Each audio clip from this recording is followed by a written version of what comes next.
Gostaria até de aproveitar um dos últimos pontos que você acabou mencionando, essa questão da globalização desse mercado de criptoativos, essa amplitude do mercado de cripto. A gente ter empresas que são muito amplas, que têm operações em outros países, praticamente todos os países do mundo, não é novo.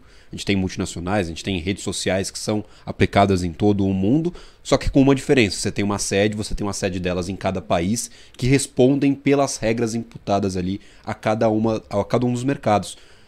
O quanto não ter essa centralização, alguém para responder pela regulação, tanto uma sede geral ali, como uma em cada país, complica esse processo regulatório.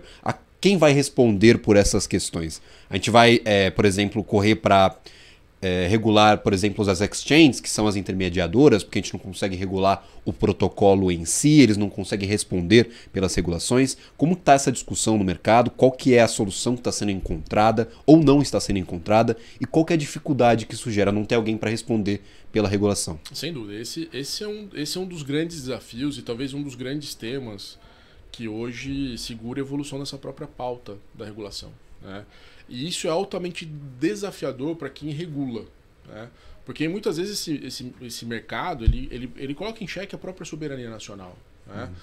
Em que sentido? Por exemplo, imagina, vamos pegar o exemplo aqui do Bitcoin, né? Que você pode comprar um Bitcoin na sua exchange aqui no Brasil, você pode viajar de férias, ir para os Estados Unidos e gastar seu Bitcoin lá fora. Você fez uma operação de câmbio, né?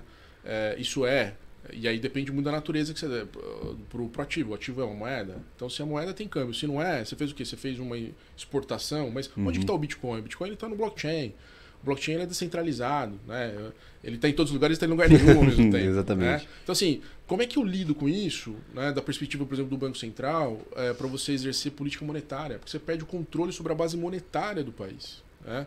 E isso é altamente relevante, né, da perspectiva do regulador da moeda, né? Como é que eu cumpro, como é que eu consigo ter uma política monetária eficaz se eu não tenho controle sobre a base monetária porque eu tenho um ativo que concorre com a moeda de curso legal forçado? Então, olha as complicações que isso coloca. Então, esse é um primeiro ponto, né?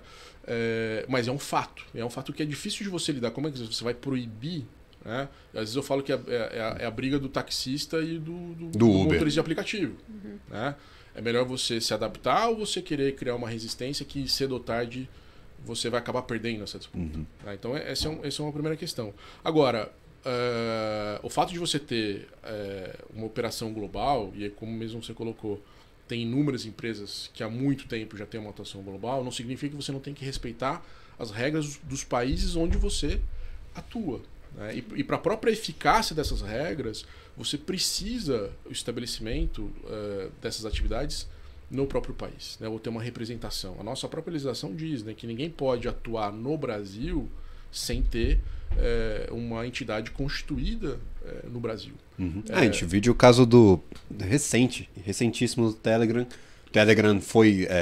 não atendeu aos requisitos da lei brasileira, da justiça brasileira, foi bloqueado no país justamente por não ter ninguém aqui para responder pela companhia. Ou seja, eu fiz alguns requerimentos, eles não foram atendidos. A solução principal, primeira, é bloquear o serviço no país, já que não tem ninguém para responder, já que não está cumprindo com a legislação brasileira.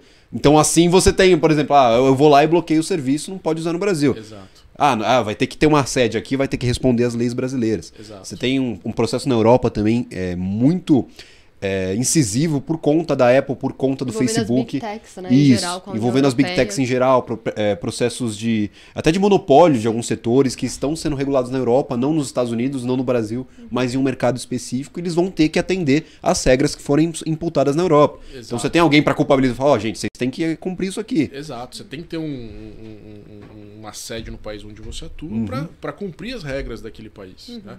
Caso contrário, você cria uma arbitragem de atuação no mercado e arbitragem regulatória que ela é muito perigosa, né? Porque você tem a empresa que está sediada aqui no Brasil, que segue as suas regras, e isso traz ônus, né? Porque seguir regras traz ônus para essas empresas que vão competir com empresas que não seguem regra nenhuma, né? Atuam em todos os lugares e seguem regra nenhuma. Seria até um artifício para você descumprir leis, né, que em grande parte servem para proteger o próprio usuário ou investidor, e saírem impunes. Né? Então essa é uma grande questão que se debate muito e que ela tem ela tem seu mérito.